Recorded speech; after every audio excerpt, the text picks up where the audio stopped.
Hi, I'm Mike, and oftentimes we talk about how much we help the cows during calving and how they couldn't do it without us. But honestly, in all reality, they can, and they do. And it's very rare that we have to step in and help. But today, we have to do just that as we find one sick little calf and start the process of getting her back to health.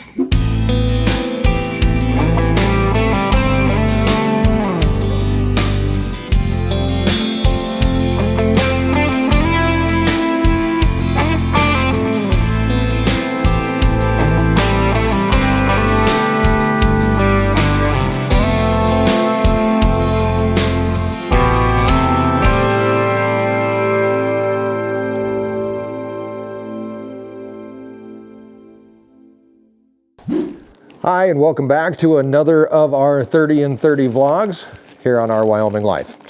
I realized that yesterday's vlog was a little long, and I'm going to try to keep this one a little bit shorter. There was a lot happening yesterday with 5 inches of snow and 5 calves and all that kind of good stuff. But today, being Easter Day, I know that you'll get this on Monday, but for me today is Easter. I figured that I would take it a little easy today. I'm going to go out and check cows. We're going to hopefully none of the cows are having calves right now, but we never know, and we'll find out once we get out there.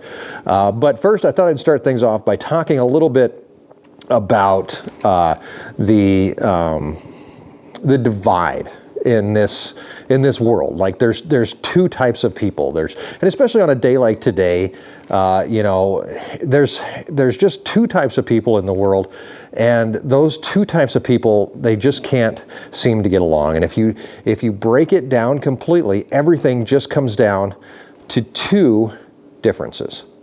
And all that is people that like black jelly beans and people that don't. I love black jelly beans. Erin loves black jelly beans. It's why we work so well together. Some people, though, I've heard them called Satan's boogers. I've heard them called prairie farts or fairy poops. I've heard that too. All kinds of interesting things. I really do like black jelly beans, though. And if you don't like black jelly beans, it's okay. We can still get along, because even if you don't like black jelly beans, you still like jelly beans, and they're good too.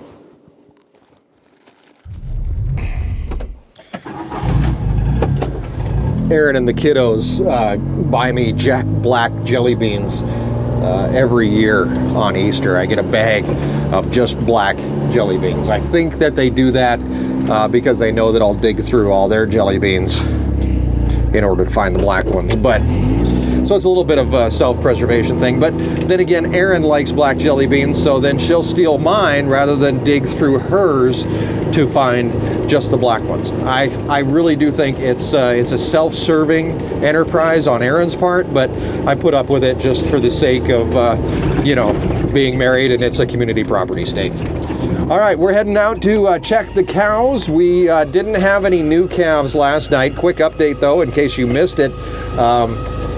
Faith was found last night, not by me, but by her mom. We're going to talk about that coming up, but if you were wondering, you can also follow us on Facebook and Instagram for instant updates about what is happening out here on the ranch. So we're going to kind of cruise through. I did see a cow out here earlier, about 30 minutes or so ago, that was wandering around and acted like she was in labor. In fact, even Erin saw her and said, "That cow's in labor." So we're going to try to figure out who that is, because I really don't have a clue. It could be this cow. This cow was licking her back like she's got something bother her. She's swishing her tail around. She's a little gooey, but she's not pushing, obviously, and she has nothing showing. But that could be her. So just in case, we will take a look at her number, 168. All right, moving right along.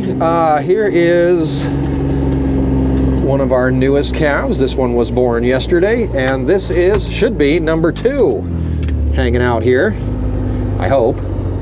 Are you number 2?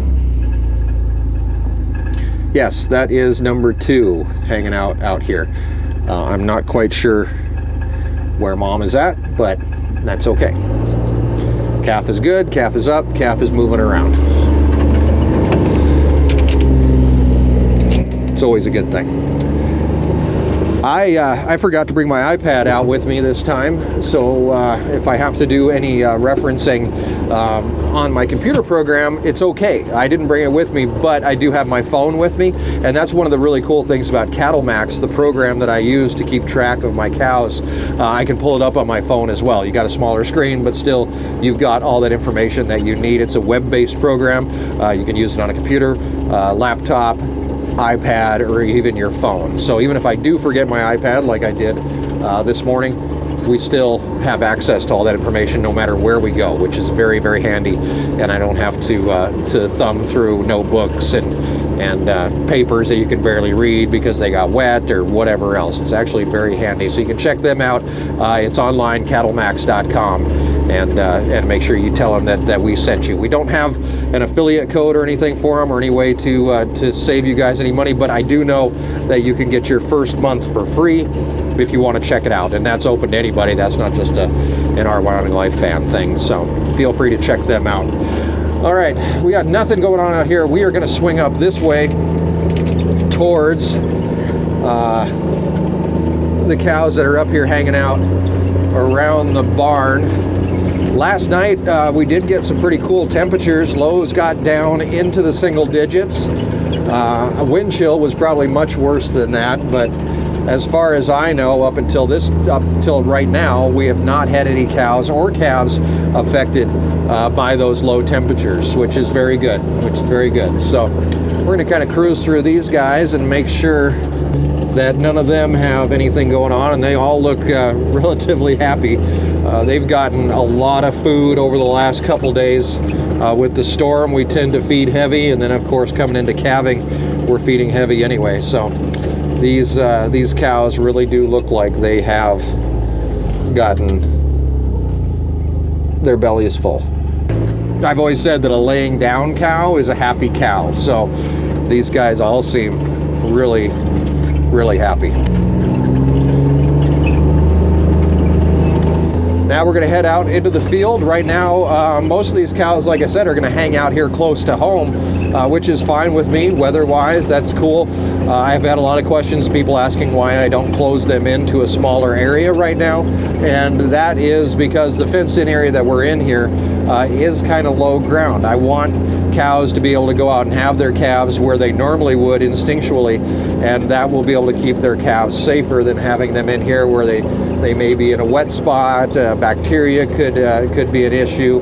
Obviously, a lot of cows move through here, so there's some manure issues and all that kind of stuff. So when it comes down to it, I would rather have a cow tell me where she's going to have her calf. I think that she knows way better than I do, so I can always adapt and deal with problems and issues, whereas she may not be able to. So I don't mind putting in a little bit extra work, and really that's what this is all about. It's about putting in the work that we need to put in order to have safe and healthy calves, as well as safe and healthy moms.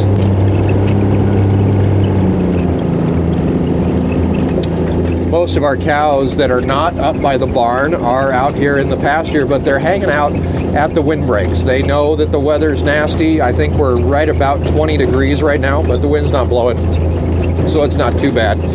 But these cows will be hanging out in the windbreaks just to keep themselves safe. Also, I fed these cows in the windbreaks last night, and that will keep them here as well. So we're going to swing around this first windbreak. This is one of the original windbreaks on the ranch, a wooden windbreak, which you rarely see anymore. We're going to take a look and see who's here and who's hanging out. In here we have 3 cows and 3 calves.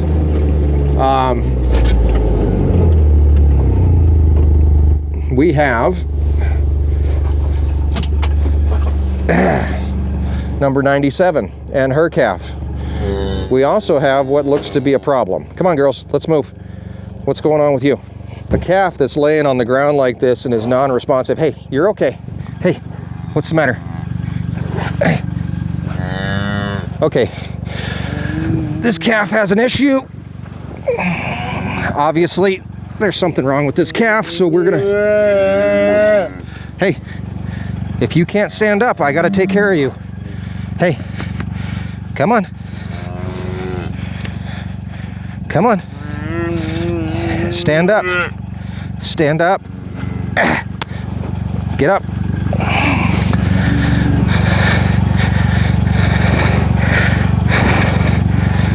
All right. This calf is going to be coming back to the barn with us. This is the one that was born last night. This is number 6. Obviously, we have some issues going on here. So we're going to take this calf with us and get it in the calf warmer right away so that we can start working on her.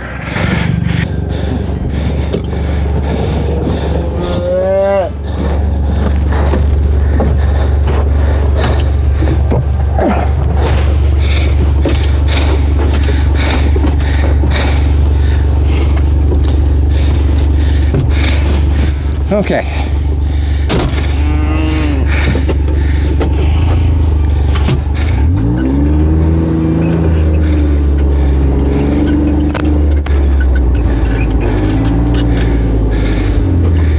This calf belongs to number 61, was born last night, and my fear is that this calf froze down. I know it was up last night, moving around, so I know it doesn't have any type of congenital or anything that would have stricken it directly from birth.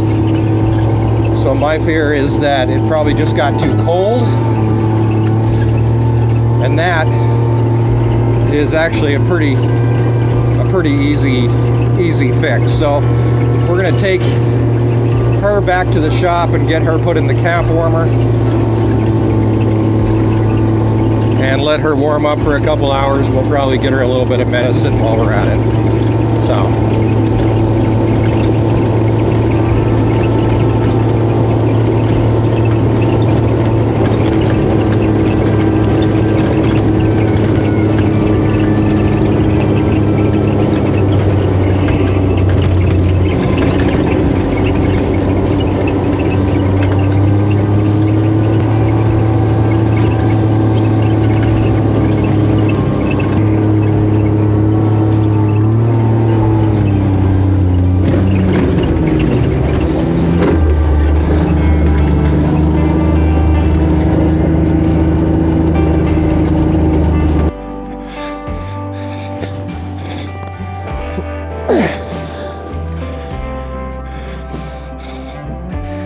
Okay, this calf we have in the calf warmer.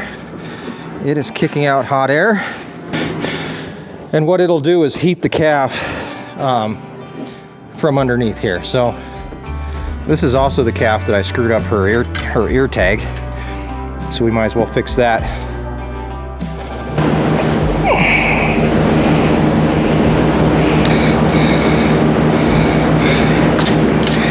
There we go, number 6. What we'll do is just close her up in here, let her sit for a while.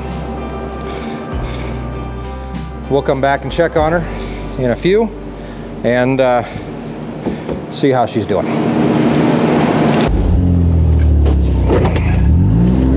All right, now we're back to the windbreak. We're going to finish up with checking on those other 2 calves and taking a look at number 130 and Faith, who you might have got a quick glimpse of while we were back there, and see how they're doing. So let's head down there.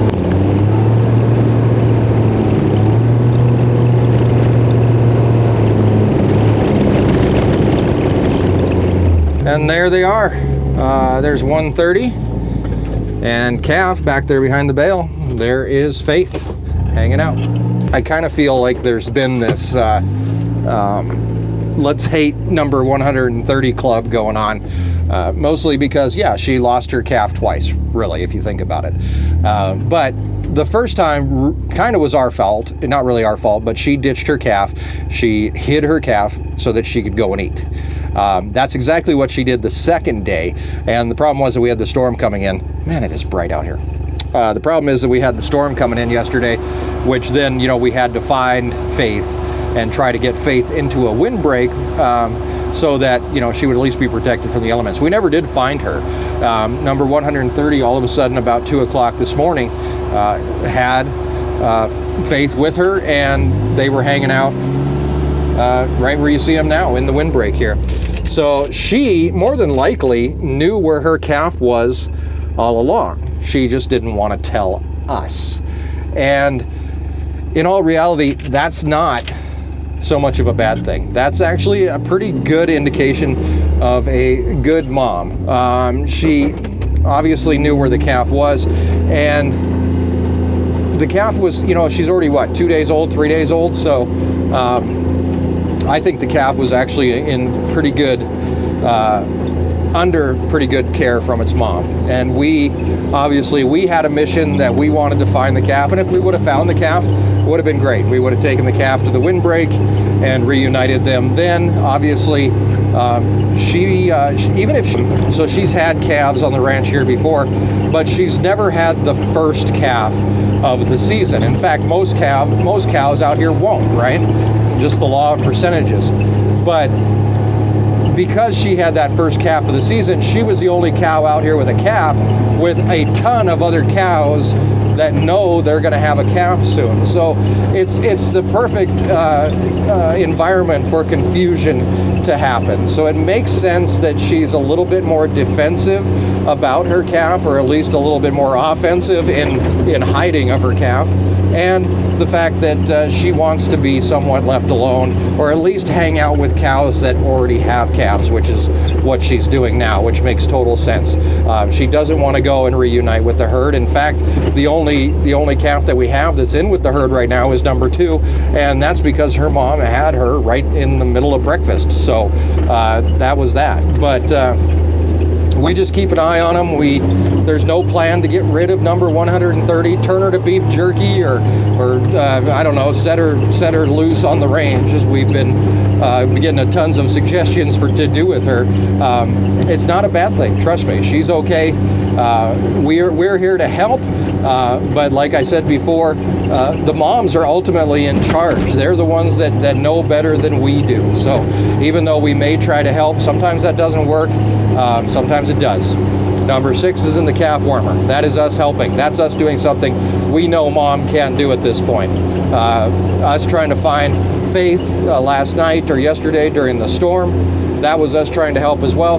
We weren't successful, but we knew that mom would probably pick up the slack where we weren't able to. Speaking of moms, we're swinging back around here to these two who were also born yesterday. This would be number 5 and number 4 hanging out together with their moms. They look happy. They're both able to get up. So well, we haven't got the other. Let's see if the other one can get up. I'm sure it can. She's holding her head up. So let's just take a quick look here. We just want to make sure that all of our calves right now are able to get up and move around. So can you get up? Come on, get up.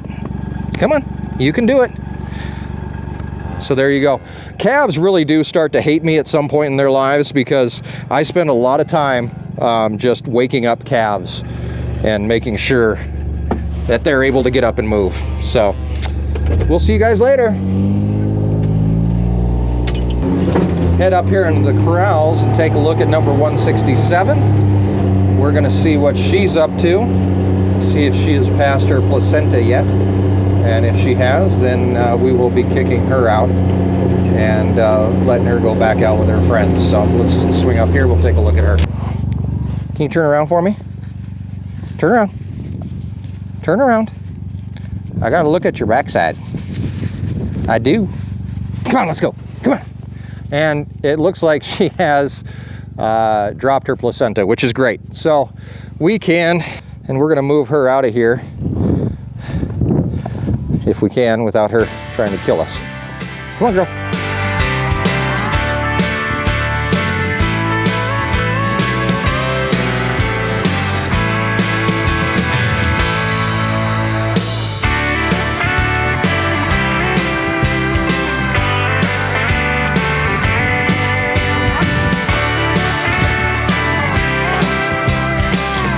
Now back to the shop, where we'll take a look at number 6. We're going to take her temperature and see what we can do to help her out.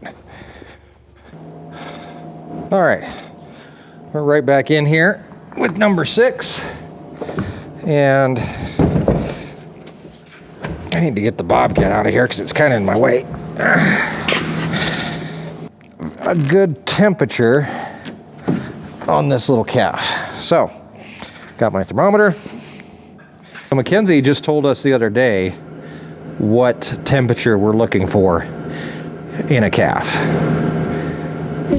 Body temperature and like what's a calf's temperature supposed to be? Around 102. Yeah, 101, 102 degrees.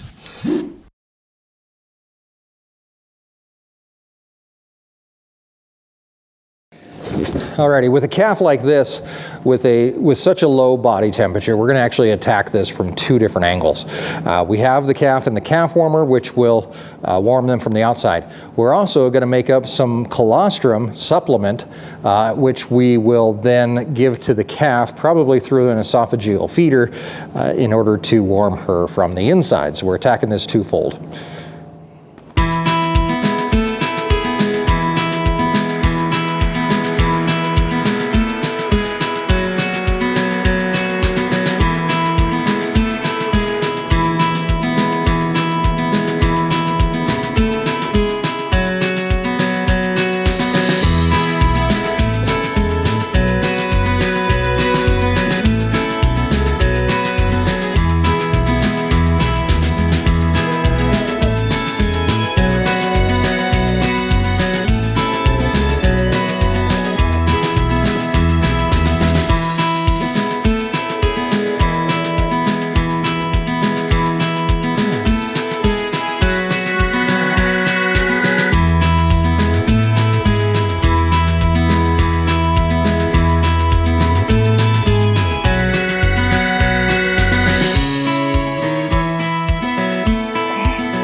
Okay, we're back. We're going to take a look at the calf here. Obviously, she's mooing, which is a very good sign.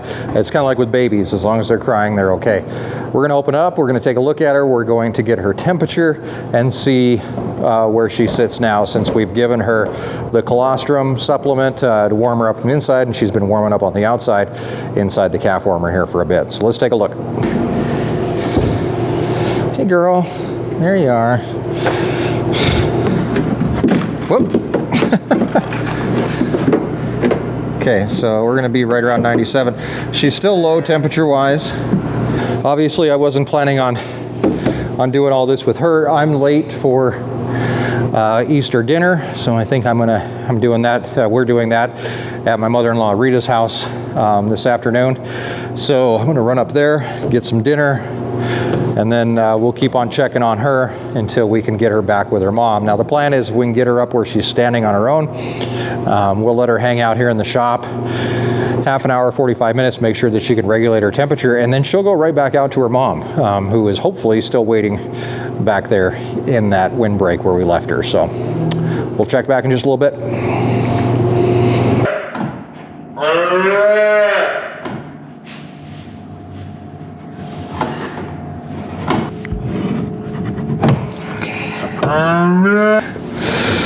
Alrighty, gang, here's what I know. So I got her out of the hot box, obviously. Her temperature is now right around 101.5, 102 degrees, which is good, and she seems to be maintaining that temperature just fine.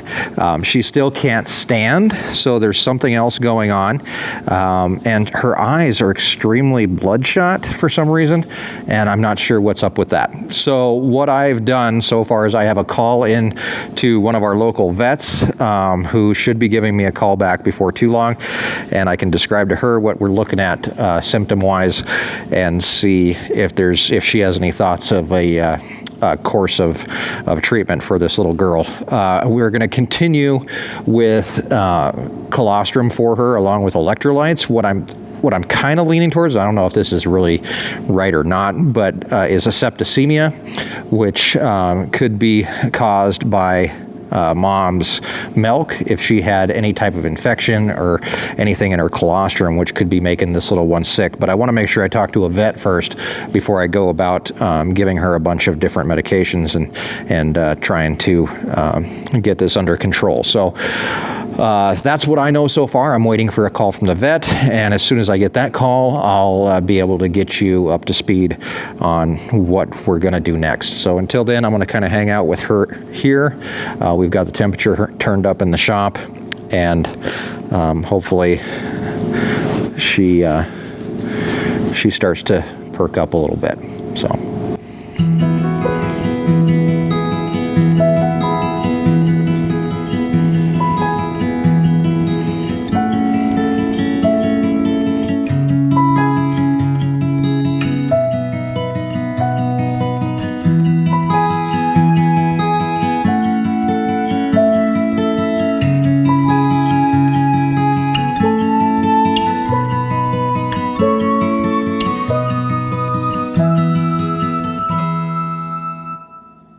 So I just got off the phone with the vet, and basically what she told me was that based on her symptoms, she does think that she has some sort of infection going on that's causing this. So what we're going to do is we are going to actually give her some LA-200, which is an antibiotic, which will hopefully get that infection under control.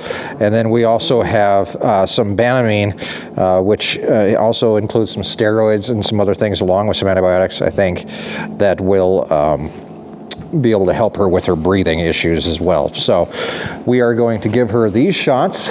And basically what the vet told me was that we have to monitor her for the next 12 hours, make sure that we keep taking her temperature and trying to figure out what's going on with her. So we're going to give her the shots, and we'll start treatment there. I should have got smaller syringes.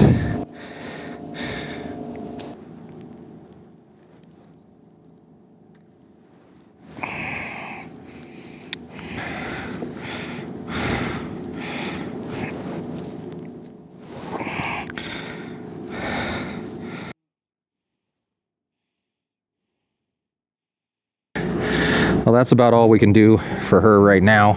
I hate to leave you hanging here, but this is where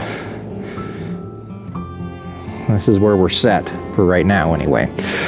Check back tomorrow. We'll see how she's doing, and the rest of the herd, of course, the other calves, we'll keep on doing our job here and keeping these calves alive as long as we can as we continue with the 30 in 30. We're coming towards the end of it, but it's been a lot of fun, and it's been an interesting way to see what life is really like around here. There's very little editing. There's I can't spin anything and make anything come out look good. I can't fast forward time. This is just how it works. So we will continue on tomorrow right here on Our Wyoming Life.